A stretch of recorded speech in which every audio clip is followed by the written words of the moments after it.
Bagaimana Kang Rashid bisa memahami apa itu harap dan apa itu cemas, apa itu harap dan apa itu takut? Bismillahirrahmanirrahim. Assalamualaikum warahmatullahi wabarakatuh.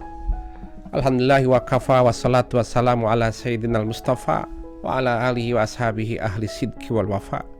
Taib, saya izin mencoba kembali mereview tentang materi malam Jumat yang lalu tentang takut akan menghilangkan kebahagiaan. Di sini Imam Al-Ghazali menyebutkan dalam satu kitabnya Tazkiyatun Nufus. Beliau mencoba menerjemahkan apa itu takut. Takut adalah rasa gelisah, resah yang memuncak di dalam jiwa manusia tentang masa depan. Bagaimana hari tuanya, bagaimana ketika nanti telah terjadi PPKM mikro daruratnya, bagaimana ketika corona ini masih terus terbayang-bayangkan. Ada rasa gelisah tentang masa depan, bagaimana masa depan keluarga, bagaimana masa depan pendidikan, bagaimana masa depan ekonomi. Itu adalah rasa takut yang membuncah dalam jiwa. Kemudian kemarin itu tentang sedih, sedangkan sedih adalah rasa takut tentang masa lalu. Rasa sedih tentang gelisahnya hati tentang masa lalu. Di antara takut, sedih, bagaimana kita punya kemampuan, dikasih kemampuan oleh Allah untuk mengendalikan rasa gelisah ini, untuk mengendalikan rasa resah ini. Kemana kita bawa? Sudah kita rasa gelisah itu mendorong kita, rasa takut itu mendorong kita mendekat kepada para pakar, bicara dengan berbagai dokter dari berbagai disiplin ilmu. Dokter jantung, dokter paru-paru, dokter bagian analisa kimia, bagian dokter bagian virus. Berbicara dokter bagaimana. Ternyata rasa gelisah yang membuncah itu tak kunjung terselesaikan. Kemudian kita mencoba membawa rasa gelisah rasa ini kepada para pakar, kepada guru-guru, sepuh-sepuh. Namun tak kunjung hilang rasa gelisah resah itu. Lantas kemana lagi ya Allah? Kami sudah menjalankan ikhtiar PPKM, kemudian 3M, menggunakan masker, menjaga jarak, selalu mencuci tangan. Namun jenis corona varian baru Delta ini seperti roket menembus masker, menembus ruang-ruang yang dulu tak tembus oleh virus yang sebelumnya. Membuncah gelisah itu. Nah, kemampuan menata, kelola, kemampuan untuk mengendalikan rasa gelisah itu, maka akan muncul kebahagiaan. Nah, lawan dari gelisah, lawan dari rasa adalah tumakninah. Tumakninah. Maka punten sekali Allah menyampaikan dalam satu firman-Nya, ala bidzikrillahi tatmainnul qulub. Ketahuilah bahwa dengan tentram hati, ala bidzikrillah, dengan menyebut nama Allah, dengan mendekat kepada Allah, dengan mengenal Allah. Itu ungkapan firman Allah, ala bidzikrillahi, ketahuilah, telaahlah, bacalah, tuntut pengetahuanlah, sesungguhnya engkau mendekat kepada Allah, engkau mengenal kemahakuasaan Allah, engkau mengenal dengan asma, nama-nama dan sifat Allah, itu bisa mendatangkan ketentraman hati. Ala bidzikrillahi tatmainnul qulub. Itu akan mendatangkan konsekuensi berupa ketentraman jiwa. Yuk kita coba, kita bawa rasa gelisah ini kepada Allah Subhanahu wa ta'ala. Baik, punten Kang Rashid, kita coba melihat tentram itu mahal. Tentram itu sangat kita nanti-nantikan. Lihat fadilah, keutamaan tentram hati. Suami yang tentram hatinya, dia bisa membimbing istrinya, dia bisa memberikan contoh akhlak kepada putra-putrinya. Kenapa? Karena tentram hatinya. Pemimpin yang tentram hatinya, dia bisa memberikan rasa adil kepada penduduknya, bisa memberikan kebersamaan kepada penduduknya. Kenapa? Karena tentram hati pemimpinnya. Kemudian para pengusaha, kalau ada rasa tentram di hatinya, dia bisa berinovasi, dia bisa berkreasi, menciptakan lapangan-lapangan kerja di tengah corona. Kenapa? Karena ada rasa tentram di hati. Jadi tentram itu mahal, tenang itu mahal. Maka ketika rasa takut mengguncang jiwa, maka menggerus ketentraman itu. Tadi bagaimana mengelola, bagaimana membawa rasa gelisah ini. Sebab takut itu bisa menghilangkan kebahagiaan. Tentram itu kebahagiaan. Ketentraman rumah tangga hilang karena rasa takut dari suami, rasa takut dari istri. Jadi paranoid di rumah tangga itu. Sehingga rasa tentram hilang. Takut akan menghilangkan kebahagiaan. Begitupun memimpin dengan adil, memimpin dengan bijaksana, akhirnya memimpin dengan sembrono, ya, dengan kesewenang-wenangan, karena tidak memiliki rasa tentram dalam kepemimpinannya. Begitupun juga para pengusaha yang biasa menciptakan lapangan kerja yang luas, sekarang banyak mem-PHK karena kondisi ekonomi yang sedang merosot. Karena tidak bisa berpikir jernih, berpikir lapang, karena hatinya sedang takut, gelisah. Taib. Jadi punten sekali, takut akan menghilangkan berbagai macam kebahagiaan. Kebahagiaan rumah tangga, kebahagiaan kebersamaan. Kang Rashid memberikan satu analogi. Bagaimana Kang Rashid membawa rasa gelisah ini? Membawa rasa gelisah ini, mari kita lihat firman Allah Subhanahu wa taala dalam surat An-Nahl ayat 66. Bismillahirrahmanirrahim. Wa innalakum fil an'ami la'ibratan nuskikum mimma fi butunihi mim baini farsin wa damin labanan khalisan sa'igon lisyaribin. Di sini Allah mengajak kita berpikir, mengajak kita menggunakan nalar dan akal kita. Dalam surat An-Nahl ayat 66 Allah berfirman, tolong engkau perhatikan. Ini Allah berfirman, tolong engkau perhatikan, tolong engkau telaah, tolong engkau baca, bahwa di dalam binatang itu ada pelajaran. Sebut saja di dalam seekor sapi itu ada pelajaran bagi kita, ya. Wa innalakum fil an'ami la'ibratun. Sesungguhnya di dalam makhluk ciptaan Allah yang berupa binatang itu ada pelajaran bagi kita. Apa pelajarannya? Nuskikum mimma fi butunihi, bahwa binatang itu memberimu minuman. Ya. Binatang yang kamu lihat, binatang yang kamu pelihara, binatang yang kamu berikan makan, itu memberikan minuman kepadamu. Ya. Nuskikum mimma fi butunihi. Ya, baina farsin wadamin labanan khalis. Minuman apa Kang Rashid? Berupa susu murni, labanan khalis. Susu yang murni, bersih, jernih. Dan susu itu obat. Susu itu menyehatkan. Susu itu sumber protein, sumber vitamin. Dan itu membuat badan jadi sehat. Bayi yang baru saja lahir, minuman dan makanannya berupa susu. Susu itu adalah sumber vitamin dan kesehatan. Ya. Mau tahu dari mana itu sumber susu? Keluarnya dari tubuh sapi itu baina farsin wadamim, antara kotoran dan antara darah. Darah dan kotoran di tengah-tengah ngalir susu. Kalau kita terlampau dalam itu kotoran, kalau kita terlampau luar itu ada darah. Nah, susu itu mengalir antara kotoran dan darah. Baina farsin wadamin labanan khalis. Ada susu yang mengalir murni yang dibutuhkan oleh manusia. Manusia tidak butuh kotoran, akan jadi penyakit. Dan manusia tidak butuh darahnya sapi, juga akan jadi penyakit. Yang manusia butuhkan adalah susu yang mengalir. Namun susu itu hadir diapit di antara dua antara kotoran dan darah. Tapi seperti itu pula kebahagiaan. Ya. Kebahagiaan seperti itu pula antara rasa takut dan antara takut, cemas dan harap. Maka punten sekali, bagaimana Kang Rashid membawa rasa cemas ini?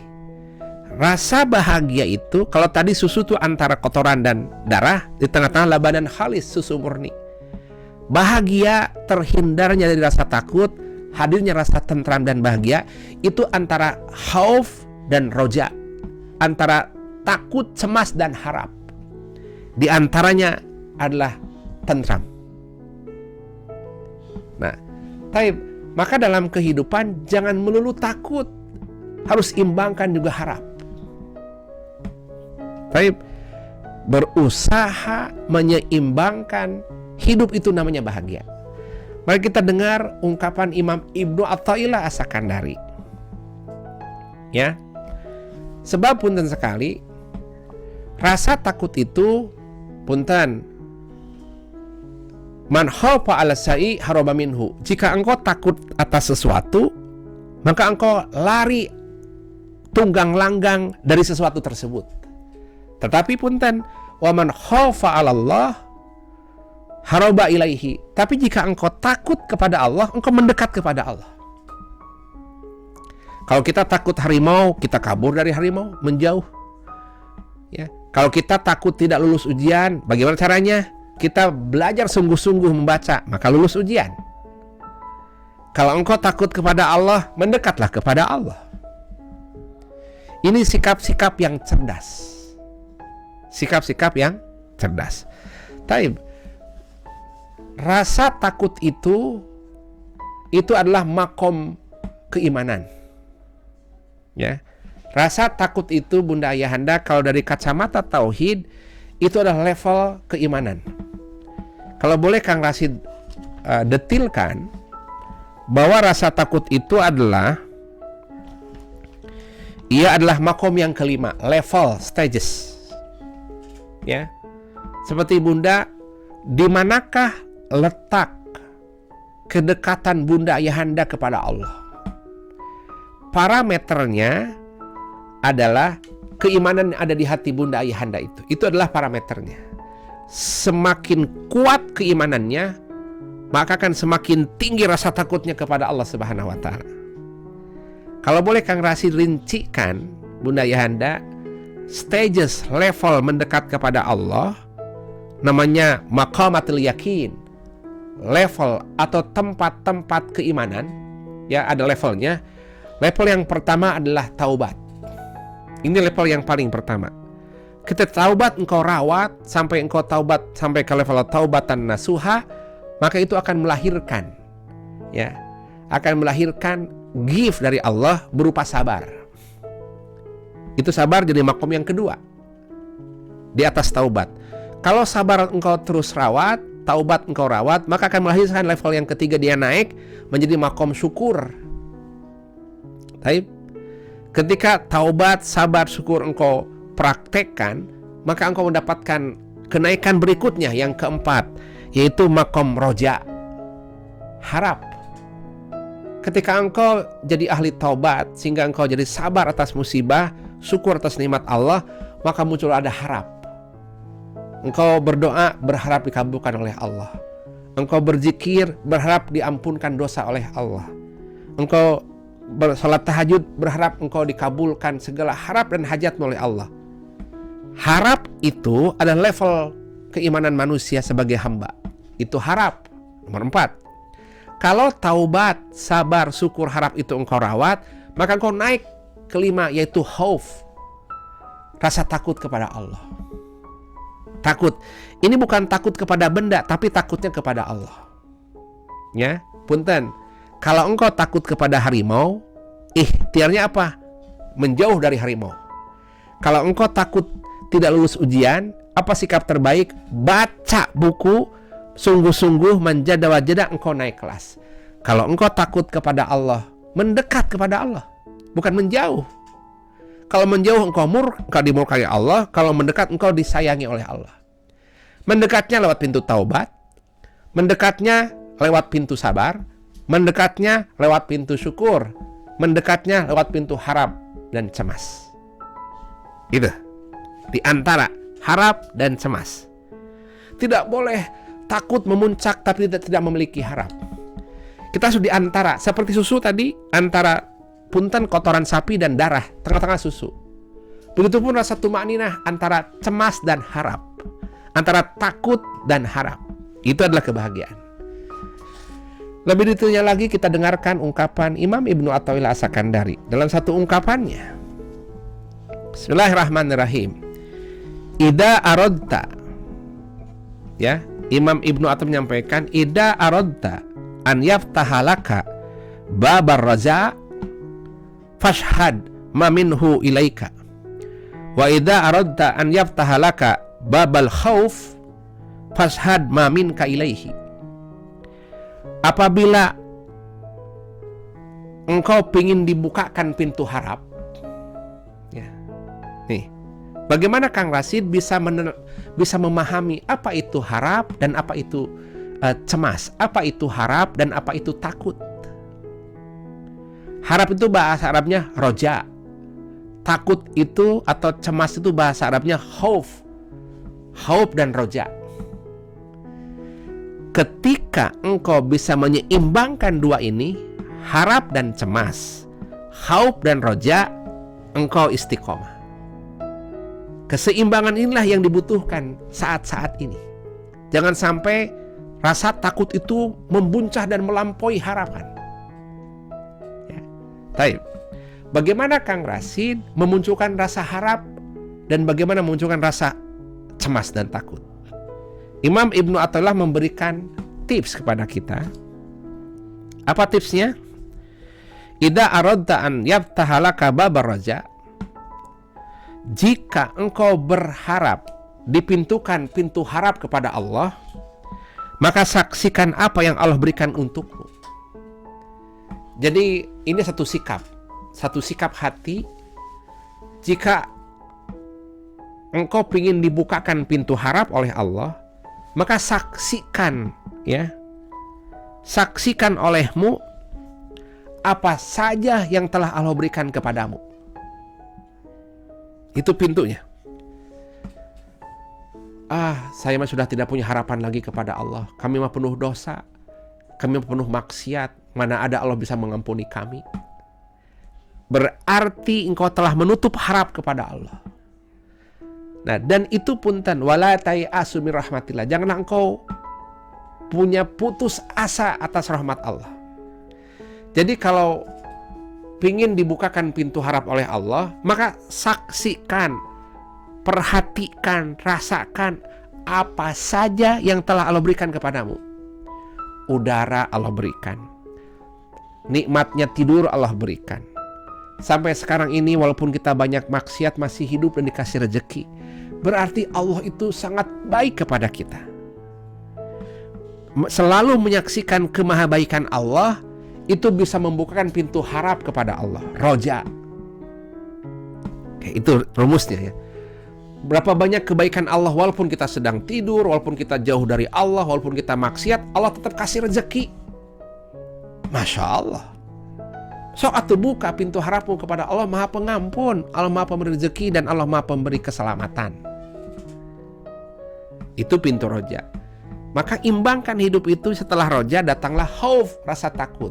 Kumaha Kang Rashid memunculkan rasa takut? Bukan takut kepada benda, takut kepada Allah. Ini makom keimanan setelah syukur. Wa idza aradta an yaftahalaka babal khauf fashhad ma minka ilaihi.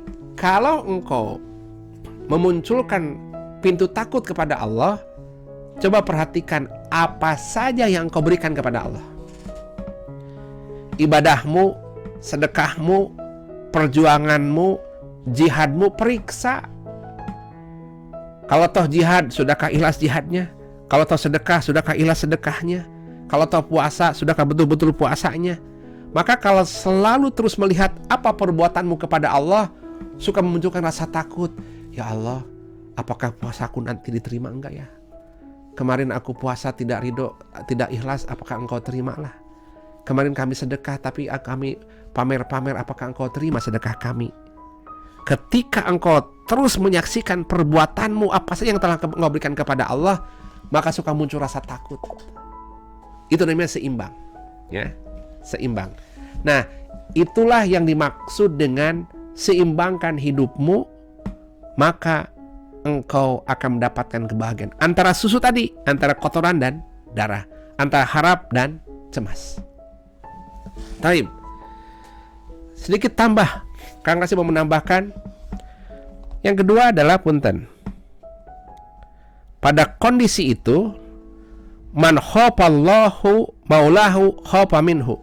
Jika yang engkau takuti itu Allah, nih, Sayyid Muhammad Mahdi Abul Azaim menyampaikan kepada kita tentang bagaimana mengelola rasa takut itu. Berharap hanya kepada Allah. Maka kalau engkau pamrih, siap-siap hatimu perih. Itu kalau pamrih kepada manusia. Tapi kalau pamrih kepada Allah, mangga. Berharap kepada Allah, silahkan. Tapi kalau berharap kepada manusia, punten.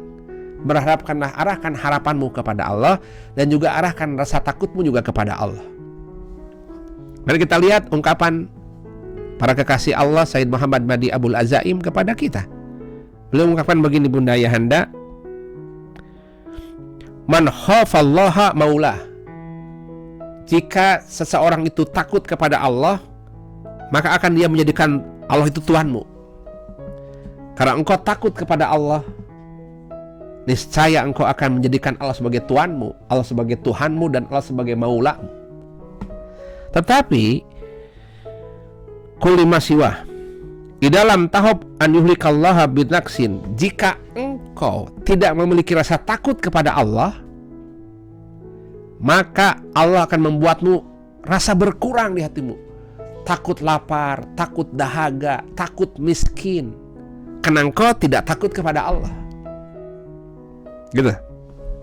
Namun punten, ini sebagai kabar gembira bagi kita semua. Jika rasa takut dan rasa cemas itu hanya kepada Allah, Bunda Ayahanda punten, maka di sini Allah menyampaikan lewat sabdanya kekasih Allah, Sayyid Muhammad Mahdi Abul Azaim menyampaikan, innallaha yarfa'ul abda bi khaufin sa'atin. Allah akan menyegerakan, mengangkat amalan hambanya. Amalan sedekah, amalan puasa, amalan tahajud, amalan bacaan Quran. Allah akan segera angkat amalan itu kepada Allah ketika engkau beramal dengan ada rasa takut kepada Allah. Jadi ketika engkau sujud takut kepada Allah, engkau bersedekah takut kepada Allah, rasa takut itu membuat amalanmu segera diangkat oleh Allah. Jadi punten, kalau rasa takut itu engkau hadirkan pada saat sholat, kalau rasa takut itu engkau hadirkan pada saat munajat, kalau rasa takut kepada Allah engkau hadirkan pada saat sujud kepada Allah, itu membuat amalanmu langsung diangkat oleh Allah ke hadiratnya. Ya, mimma yarfa'u bi amalin senina, dan itu ya bisa melebihi amalan ibadah berpuluh-puluh tahun. Belum tentu ibadah yang puluhan tahun itu bisa diangkat langsung kepada Allah. Karena mungkin pada saat ibadah tidak ada rasa takut, pada saat ibadah karena ingin pamrih, pada saat ibadah karena tidak ada rasa cemas kepada Allah. Ini dahsyatnya rasa khauf min Allah. Taib. Bahkan punten, tetesan air mata, idza bakat ayunul haifin, jika tetesan air mata ketakutan itu engkau sampai menetes air mata membasahi pipimu, ya, faqad katabullahu bidumu'ihim, Allah akan mencatat tetesan-tetesan tangisan takutmu kepada Allah.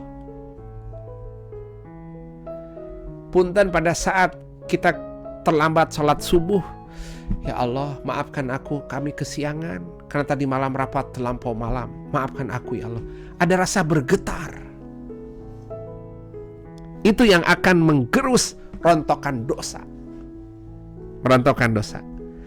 Hal ini punten Bunda Ayahanda juga tergambarkan pada kisah-kisah para haifin, orang-orang yang takut kepada Allah, ya. Beliau menyampaikan, al-khawfu sautullahi biqaumin bihi anfusan qad ta'awadat su'al adab. Apa sih definisi takut menurut para kekasih Allah? Takut itu adalah sautullahi yuqawimu bihi anfusan. Takut itu adalah cametiknya Allah. Sautullahi, rasa takut di hati karena kemahagungan Allah, itu adalah cameti, pecut dari Allah untuk mendidik hambanya supaya mendekat kepada Allah. Mungkin karena sudah jauh dia dari Allah, merasa dia mampu menghadirkan kesejahteraan, merasa dia mampu bahwa dia bisa kuasa berpuluh-puluh tahun. Nah, sehingga dia mengandalkan pikirannya, mengandalkan kemampuan tenaganya, mengandalkan kemampuan kekayaannya, sehingga lupa kepada Allah. Allah memberikan pecut kepada orang itu rasa takut. Rasa takut itu pecut dari Allah, cameti dari Allah. Ketika muncul rasa takut, punten Bunda Ayahanda, tidur pun tidak nyenyak, makan pun tidak lezat, hidup pun tidak tentram. Rasa takut itu sebagai pecut. Untuk apa Allah memecut dengan rasa takut? Supaya dia kembali kepada Allah, mendekat kepada Allah. Ingat rumusnya, kalau engkau takut kepada harimau, engkau menjauh dari harimau. Kalau engkau takut tidak lulus ujian, engkau deketin buku ujiannya untuk lulus. Kalau engkau takut kepada Allah, bukan menjauh, tapi mendekat kepada Allah lewat sholat, lewat sedekah, lewat syukur, lewat sabar. Corona ciptaan Allah, supaya engkau segera datangin Allah untuk menyelamatkan diri setelah usaha maksimal. Taib Bunda Ayahanda. Taib itu tentang rasa takut.